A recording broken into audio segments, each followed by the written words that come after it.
मोहतरम इसका जवाब सुनना चाहते हैं तो रुक जाओ, एक वाकया सुन लो। एक बहुत बड़े इस्लामिक मुफक्किर गुजरे हैं, अंग्रेजी जुबान में उनकी कई किताबें, भाई शायर इस्लाम हबीबुल्लाह फैज़ी साहब। मैं इस वाक़े पर आपकी खुसूसी तवज्जो, इजाजत है भाई, इजाजत है तो मोहब्बत से बोलो सुभान अल्लाह। सुभान अल्लाह। सवा घंटे की तकरीर मेरी सुनना, मैं सुनने की चीज हूँ, मैं सुना कर चला जाऊंगा, बाद में गौर कर लेना है। जी जी। एक इस्लामिक थिंकर तो जाओ, एक इस्लामिक राइटर, एक इस्लामिक लेक्चरर, उसने अंग्रेजी में कई किताबें लिखी है। वो अपनी एक किताब में लिखते हैं कि वो यूरोप गए। कहाँ गए? यूरोप का एक मुल्क है नॉर्वे। इस वाक्य को सुनना और नतीजे पर गौर करना। जब वो नॉर्वे गए, उनको भूख लगी, एक होटल में गए। ईसाई मुल्क, यूरोप की तहजीब का मतलब आवारगी, यूरोप की तहजीब का मतलब बेपर्दगी, यूरोप की तहजीब का मतलब बेहूदगी। जब वो होटल में गए, वो इस्लामिक नौजवान मुफक्किर थिंकर, भूख लगी थी।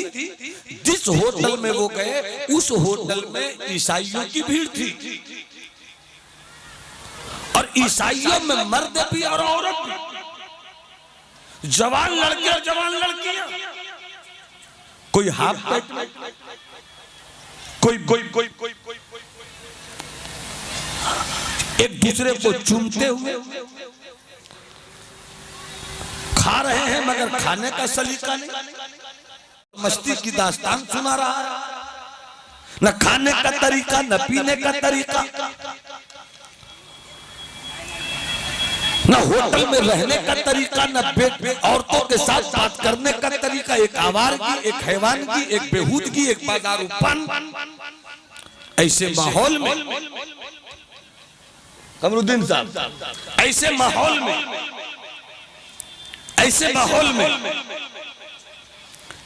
इस इस्लामिक मुफक्किर ने होटल में जाकर मीनू मंगवाकर हलाल खाने की फरमाइश की, और जब वो खाना आकर लग गया तो इसने उस माहौल में भी, जहां ईसाइयत थी, जहां बेहूदगी थी, जहां बर्बादी थी, जहां बाजारूपन था, उस माहौल में भी आपने सबसे पहले सुन्नत तरीके से हाथ धोया, और उस भीड़ में भी उस तरीके से आपने खाना शुरू किया जिस तरह मेरे मुस्तफा ने खाने का तरीका। वाह वाह, क्या बात है, वाह। जिस तरह खाने का तरीका बताया, बड़े सुकून से निवाला बनाया, बेशक बेशक, बड़े सुकून से चिबाने लगे। नजर न इधर न उधर, कौन क्या कर रहा है कोई मतलब नहीं, कौन रक्स कर रहा है कोई मतलब नहीं, कौन बेहूदगी कर रहा है कोई मतलब नहीं, कौन आवारगी कर रहा है कोई मतलब नहीं। ये जवान उस माहौल में बड़े सुकून के साथ, अदब के साथ, शरीयत की रोशनी में, हुक्म मुस्तफा की रोशनी में, फरमाने इलाही की रोशनी में, अदाए मुस्तफावी की रोशनी में, बुजुर्गों की सीरत की रोशनी में इस तरह खाना शुरू किया कि जैसे मुझको किसी से कोई मतलब नहीं, हम तो अपने नबी की सुन्नत के उजालों में खो गए। वाह, हम तो अपने नबी की सुन्नत उजालों में खो गए। जैसे खाने लगे तो उस भीड़ में जहां जवान लड़के और लड़कियां आपस में आवारगी की सारी कहानियां लिख रहे थे, जहां बदकिरदारी आम थी, ऊंची भीड़ में कुछ जवानों ने एक जवान को अलग तरीके से बैठते हुए, खाते हुए, पीते हुए देखा, तो उन जवानों को एहसास हुआ कि आखिर इस भीड़ में ये खा तो रहा है, मगर सबसे अलग क्यों खा रहा है। इसके खाने की याद अलग, इसके पीने की याद अलग, इसके रहने की याद अलग, इसके मुस्कुराने की याद अलग। रक्स हो रहा है मगर नजर उठती नहीं, मिसाल के तौर पर सच्ची बात बता रहा हूं, यहाँ की बात नहीं, पूरे भारत की बात बता रहा हूं। आप जलसा सुन रहे हो, बोलो ना भाई, जलसा सुन रहे हो ना? कितने लोग जलसा सुन रहे, हाथ उठाकर बताओ। हजरत सब जलसा सुन रहे हैं। सबके ज़हन में ये है कि एक मौलाना तकरीर कर रहे हैं, सबके ज़हन में एक उलमा बैठे हुए हैं, सबके ज़हन में एक हम दीन की बातें सुन रहे हैं। मगर अचानक कोई आकर कह दे या आपके कानों से आवाज टकरा जाए कि एक काफिला जा रहा है जिसमें नाच गाना हो रहा है। अगर यहाँ इस वक्त 1000 आदमी बैठे हुए हैं तो 900 आदमी अल्लाह महफूज रखे वो चले जाए। नाच गाना कहीं और, कव्वाली कहीं और, आवारगी कहीं और। जी जी जी। मगर आप इस मजलिस में जहां बैठे हो, जहां आपका यकीन बोलता है कि उलमा की मौजूदगी है, कुरान की बातें हैं, हदीस की बातें हैं, रहमत ही रहमत अल्लाह की बरस रही है, ये सब जानते हुए मानते हुए भी आप छोड़कर चले जाओगे। सुभान अल्लाह। क्या मैं गलत बोला था? सब छोड़कर चले जाएंगे। बस इसी से समझो वो जवान होटल में था, उसी होटल में आवारगी के सारे फितने मौजूद थे। मगर जवान ने देखा, नजर नीची की, भूख लगी थी, खाना मंगवाया, नजर नीची, कौन नाच रहा है, कौन रक्स कर रहा है, कौन आवारगी कर रहा है, कौन बेहुदगी कर रहा है, कौन बोसो किनार कर रहा है, किसी से कोई मतलब नहीं, बस नजर झुकाकर वो खाने लगा। और जब उसी भीड़ के कुछ जवानों ने देखा कि ये सब में अलग है, एक साहब ने आकर कहा, भाई साहब आपका ताल्लुक क्या ईसाई मजहब के हैं? कहा नहीं। कहा तो आप होटल में आए? कहा हाँ। खाने के लिए आए? हाँ। कहा ये बताइए यहाँ जितने लोग हैं होटल में सब खाने ही पीने के लिए आए हैं, मगर सब में आप बिल्कुल अलग हैं। सुभान अल्लाह। जब तक सब नहीं बोलोगे मेरा हाथ इसी तरह रहेगा। जी जी जी। नहीं, हाथ उठाकर बोलो ना सुभान अल्लाह। खाने के लिए तो मैं भी आया, पीने के लिए तो मैं भी आया, आप भी खाने के लिए आए, आप भी पीने के लिए आए, मगर आप सब में अलग क्यों हैं? तो उसने मुस्कुरा कर कहा, तुम पहले बताओ कि तुम हमसे अलग क्यों हो? अरे कब बोलोगे भाई, कब? सुभान अल्लाह। तुम अलग क्यों हो? जी। फिर इन लोगों ने कहा, पहले आप बताइए, आप इस तरह क्यों खाते हैं पीते हैं? कहने पहले तुम बताओ कि जी रहे हो तुम भी। जरा मुस्कुराइए ना, जरा मुस्कुराइए। जी रहे हो तुम भी।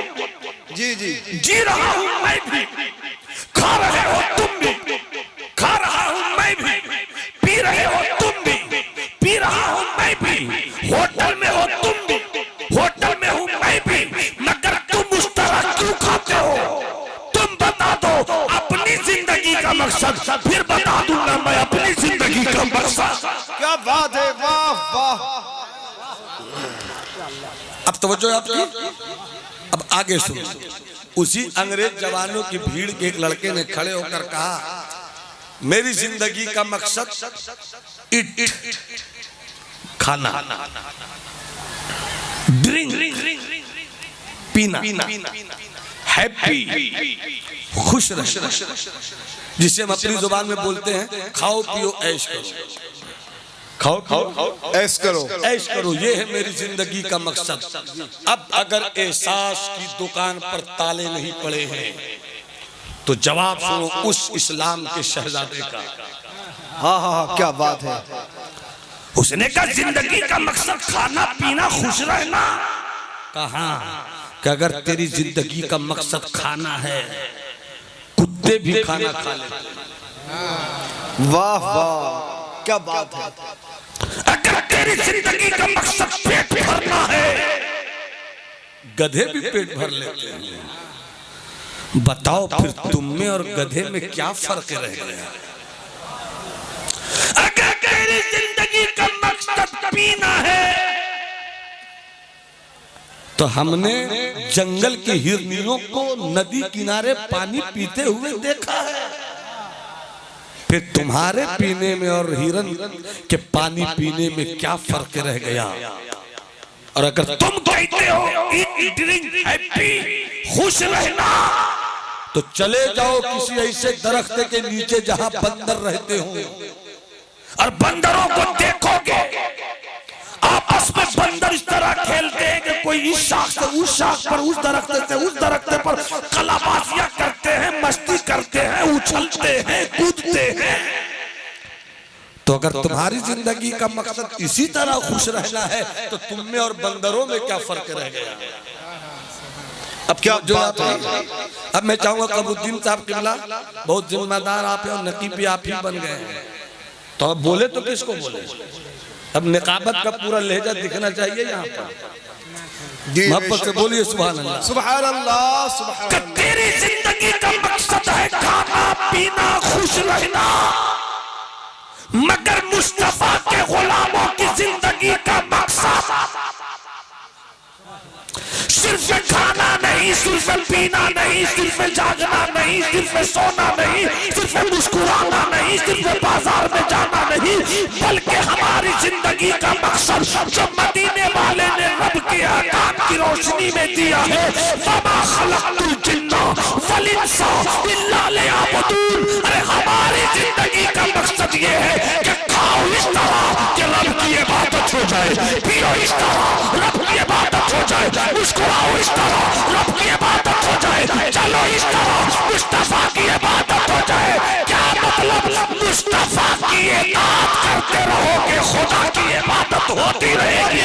नारे तकबीर, नारे रिसालत, मसलक आला हज़रत फैज़ान गौस रज़ा, फैज़ान हुजूर ताजुल शरिया, नारे तकबीर, नारे रिसालत। इस पर थोड़ी सी बात आगे करूंगा, मगर गालिबन यहीं के मदरसे के एक उस्ताद हैं, नाम गालिबन अब्दुल मलिक साहब या कुछ है, वो उम्रा पे गए हुए हैं गालिबन। तो कई बार उनका फोन आया कि वो वाली नाशिर जरूर पढ़िएगा।